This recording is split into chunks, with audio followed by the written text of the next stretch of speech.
누가 주의 마음을 알아서 주를 가르치겠느냐? 그러나 우리가 그리스도의 마음을 가졌느니라. 우리가 그리스도의 마음을 가졌느니라. 예수님께서 공생하실 당시에 이스라엘 백성들이 이렇게 모여 있잖아요. 그거 보시면 예수님이 뭐라고 말씀하셨냐면 목자 없는 양같이 유리하고 방황한다 하시면서 민망히 여기셨다는 말씀이 나와요.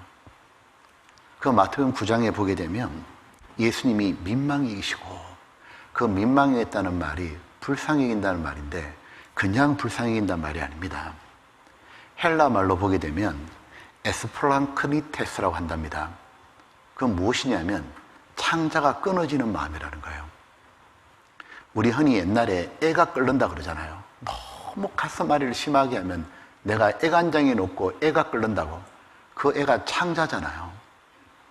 예수님께서 구원받지 못하고 살아가는 인생들을 보니까 창자가 끊어지는 고통을 느낀다는 거예요. 왜냐하면 그들의 삶이 보이니까, 유리방황하다가 고생하다가 눈물을 흘리다가 죽으면 지옥의 학교에 보이니까 예수님이 애가 끓는 심정으로 불쌍히 여기셨다라고 되어 있습니다. 주님의 모든 행함의 바탕은 바로 긍휼히 여기는 마음이었죠. 그 마음을 그대로 구원받은 사람에게 넣어주신 거죠. 그래서 구원받은 사람은 자기의 사랑하는 이들을 너무너무 구원해주고 싶죠. 그것이 구원받은 사람이 가진 소원입니다. 거룩한 소원이에요. 구원받기 이전에는 무엇이 소원이냐고 물어보면 세상에서 폼나게 사는 거죠.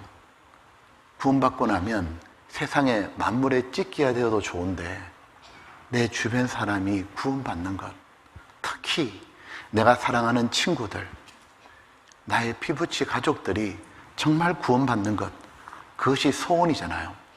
근데 구원받은 사람이 소원인 동시에 그것 때문에 가슴 아리가 되는 거예요. 왜냐하면 전도가 쉽게 잘 안 되기 때문입니다. 잠언 24장에 우리가 너무 잘 아는 말씀 있잖아요. 너는 사망으로 끌려가는 자를 살려주며 건져주며 살육을 당하게 된 자를 구원하지 아니치 말라. 반드시 구원해 주라고. 내가 말하기를 나는 그것을 알지 못하였노라 할지라도 마음을 저울질 하시니가 어찌 통찰하지 못하겠으며 내 영혼을 지키자 어찌 알지 못하겠느냐. 우리는 한번 스스로 한번 돌아보는 겁니다. 내가 사랑하는 가족, 친구, 또 옆에 있는 이들을 구원하기 위해 그간 내가 그동안 어떤 일을 했는지 한번 돌아보십시오. 저도 돌아보고 너무너무 죄송했습니다. 한번 돌아보면 이런 생각이 드는 거예요. 나는 저들에게 전도 집회를 듣자고 간절하게 정말 애원하고 권해보았을까? 아니면 성경이 사실이라고, 성경의 내용이 모두 진짜라고 힘있게 증거를 했을까? 뭔가 그들에게 증거하기 위해서 조각 말씀이라도 잘라가지고 성경이 사실이라고 보여주면서 그들에게 정말 증거했을까? 평소에 나의 거룩하고 친절한 삶으로 세상의 빛을 분명히 드러내었을까? 그들의 원하는 것을 들어주려고 자신을 놀랍게 희생한 적이 있을까? 그들의 마음을 사려고 부단히 노력한 적이 있을까? 혼신임을 다해 그들을 구원해달라고 하나님께 밤낮 부르짖었을까? 의인의 간구가 힘이 있다는 말씀을 듣고 난 다음 나의 기도가 하나님께 응답되기 위해서 내가 의인답게 살려고 정말 노력했을까? 죄를 버리고 세상에 빠지지 않고 거룩하게 살려고 부단히 노력했을까? 저들을 거룩하게 하려고, 나를 거룩하게 하려고 노력했을까? 나를 핍박하고 무시하고 배척해도 참고 또 참고 견뎠을까? 언젠가는 구원받으려고 믿고 인내하고 또 인내했는가? 아니면 혹시 구원받지 못한 그들을 보면서 냉담하지 않았을까? 우리가 그들의 구원에 무관심하고 구원하려고 아무런 노력도 하지 않고 게을리 살면서 세상과 죄에 빠져 살아가는 동안 그들에게 무슨 일이 벌어지고 있었죠? 그들은 점점 세상과 더 가까워졌고 점점 진리에 돌이켜 허탄한 이야기를 쫓고 지옥으로 점점 더 가까이 갔습니다. 그러던 어느 날 그들의 죽음의 소식을 듣지는 않았을까 그 말입니다. 이런 생각도 해봅니다. 내가 그들을 구원하려고 조금만 더 노력했다면, 조금만 더 하나님께 매달려 기도하고, 조금만 더 내가 자존심 버리고 그들에게 굽히고 친절과 사랑으로 대하고 간절히 권했다면, 조금만 더 내가 그들에게 마음 얻으려고 선을 베풀었다면, 조금만 더 적극적으로 말씀을 권했다면 그들은 어쩌면 지금쯤 형제 자매님이 되어가지고 예수님을 즐거워하고 예수님을 찬양하고 있을지도 모릅니다. 내가 그들을 구원하려고 조금 더 희생하고 수고했다면, 복음은 능력 그 자체니까 복음에 문제가 있는 게 아니고 우리 교회가 전하는 말씀에 문제가 있는 게 아니고 내가 복음을 빛나게 할 희생이 조금만 더 했다면 지금쯤 그들은 구원받고 지금의 나보다 훨씬 더 주님을 사랑하고 다른 일을 전도하고 있을지도 모릅니다. 사랑하는 이들이 구원을 받지 못하는 이유가 단지 그들에게 강팍함 때문만이라고 말하기에는 솔직하게 마음이 너무 부담스럽습니다. 우리들이 그들을 더 사랑하지 못했고 그들을 구원하려고 분투하지 않았고 그들을 위해 눈물을 흘리며 주님께 애원하지 않았고 불쌍한 그들을 외면한 채 세상과 세상 것들에 빠져 살았기 때문에 어쩌면 그들을 전도하지 못하는 그 이유가 될지도 모릅니다. 이 신약 성경에 바울처럼 자기가 끊어져도 좋으니까 전도해달라고 구원해달라고 했던 분이 구약시대에 또 있죠. 바로 구약의 가장 위대한 선지자였던 모세입니다. 모세는 이스라엘 백성을 출애굽시켜서 40년 광야를 지나면서 가나안 땅 앞까지 인도했잖아요. 그때 큰 사건이 한번 벌어졌죠.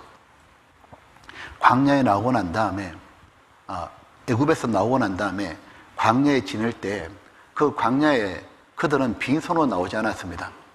하나님이 그들을 애굽 사람 앞에 크게 보이게 해서 빈손으로 나온 것이 아니라 애굽 사람의 금은 폐물을 받아 나왔잖아요. 짐승도 가지고 나오고. 시간이 지나는 가운데 모세가 하나님께 십계명을 받으려고 시내산에 올라갔는데 모세가 더디게 내려왔잖아요. 어떤 일이 벌어졌냐면 모세 없네, 우리 인도하는 하나님 눈에 안 보이네, 그러더니 하나님을 버려버려요. 그러더니 애굽에서 섬기던 우상 중에 하나 소였습니다. 그 소를 하나님 주신 금은 폐물 가지고 그 금덩어리 가지고 송아지를 만들어요. 금송아지. 하나님 주신 것으로 금송아지 만들어서 그 우상 앞에서 춤추고 뛰어놀았죠.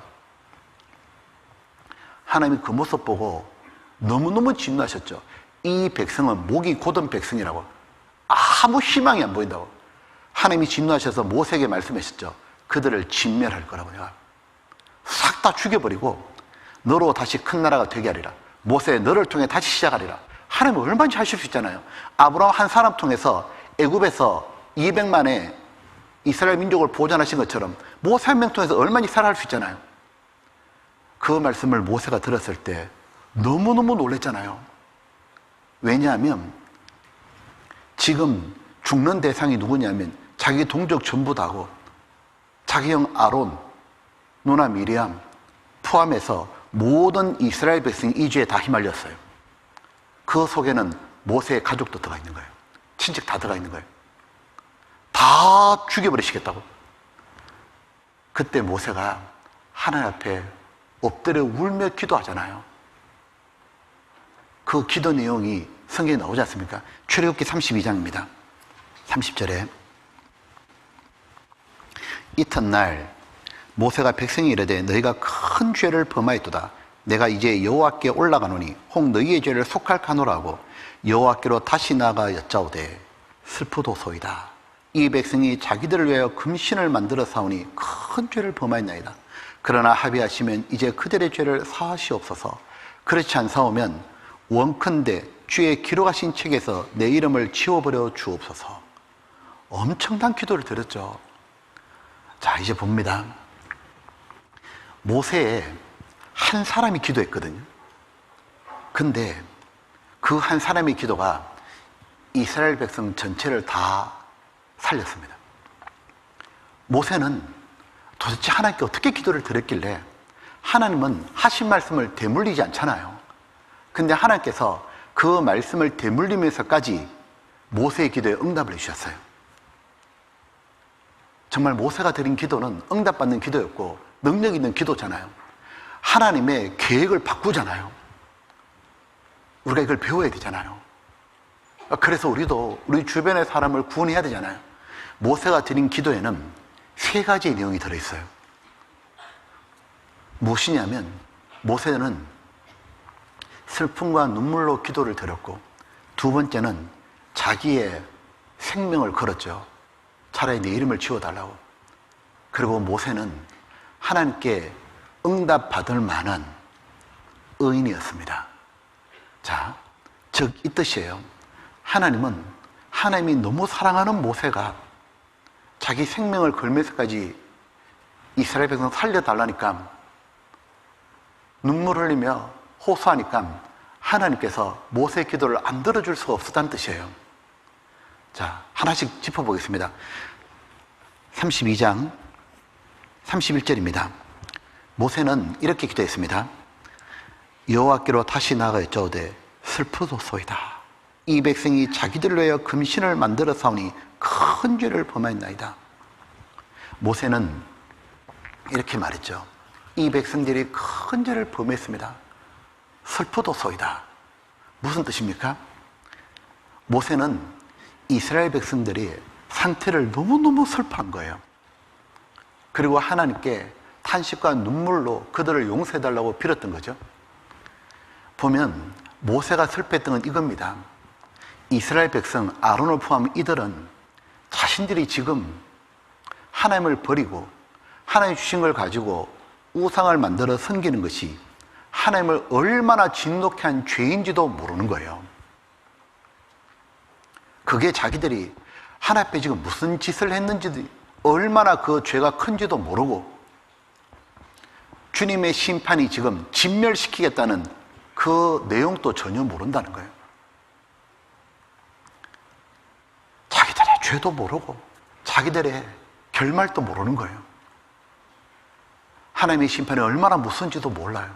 만약에 그들이 알았다면 스스로 벌써 모세 말하기 전에 이미 회개하고 하나님께 간절히 엎드려 용서를 빌었겠죠. 그러니까 이들은 어떤 상태냐면 스스로 자기 상태를 몰라요. 모르니까 용서도 못 구해요. 그러니까 그대로 버려두면 멸절이에요. 그죠? 모세가 보니까 너무너무 슬픈 거예요. 죄지은 것, 하나님을 슬프게 한 것도 슬프고, 하지만 자기들이 뭔 죄 지은지도 모르고 어떤 험한 꼴을 당할지도 모르고 그 무지함이 너무 슬펐던 거예요. 그래서 하나님 앞에 눈물로 기도했던 겁니다. 우리 주변에 가족들과 구원받은 친구들이 똑같죠. 자신들이 지금 창조주 하나님을 멸시하고 보험을 배척하는 것이 얼마나 큰 죄인지를 모르죠. 지옥에 가는 것이 얼마나 무서운지, 얼마나 끔찍한지도 모르죠. 지금이라도 죽었다면 그대로 지옥에 떨어진다는 걸 모르죠. 모르니까 구원받을 생각도 안 하고 말씀 듣기를 싫어하는 거죠. 그들은 하나님을 두려움이 없잖아요.